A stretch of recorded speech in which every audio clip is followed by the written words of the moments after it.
სურსათის ეროვნული სააგენტოს მორიგი გაფრთხილება მოსახლეობას სპეციალისტების ინფორმაციით გარე ვაჭრობის პირობებში შეძენილი რძის ნაწარმი საფრთხის შემცველია ჯანმრთელობისთვის.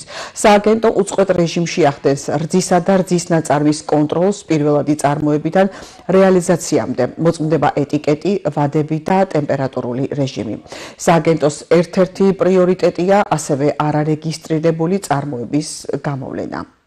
მუდმივად უწყვეტად ხდება მოკვლევარი ისეთი არაორგანიზებული მეწარმეების, რომლებიც ახორციელებენ ესე არალეგალურად, ეგრე უხეშად რომ ვთქვათ, რძის წარმოებას ქვეყნის მასშტაბით. უწყვეტი პროცესია, დღესაც მიმდინარეობს ეს მოკვლევა მთელი ქვეყნის მასშტაბით.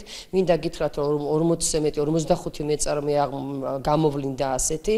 ამათგან ნახევარმა უკვე მომართა სურსათის ეროვნულ სააგენტოს რეგისტრაციასთან დაკავშირებით, ანუ ჩვენ ვცდილობთ, რომ ასეთი მეწარმე მოვაქციოთ კანონის მოთხოვნების ფარგლებში, რომ მას მიერ წარმოებული პროდუქცია იყოს კონკურენტუნარიანი, ჯანსაღი, პირველ რიგში ჯანსაღი და ჯანმრთელობისთვის უვნებელი და ჩვენთვის ეს ძალიან დიდი მნიშვნელობა აქვს ამას, იმიტომ რომ დარგობრივ ასოციაციებთან გვაქვს აქტიური თანამშრომლობა, იქიდანაც მოდიოდა მესიჯები, რომ იქმნებოდა არაკონკურენტუნარიანი გარემო ქვეყანაში და ის, ვინც ორგანიზებულ წარმოებას ახორციელებდა, ფაქტიურად კონკურენციის გარეშე ხრჩებოდა, ამიტომაც აქტიურად ვცდილობთ, რომ როგორც ჯანსაღი პროდუქცია მიეწოდეს მომხმარებლებს, ასევე კონკურენტუნარიანი გარემო ქვეყანაში შეიქმნას იმ წარმოებლებისთვის, ვინც დაკავებული არის არა მარტო რძის მეწარმეებს, ნებისმიერი სურსათის მწარმოებელი ბიზნეს ოპერატორისთვის.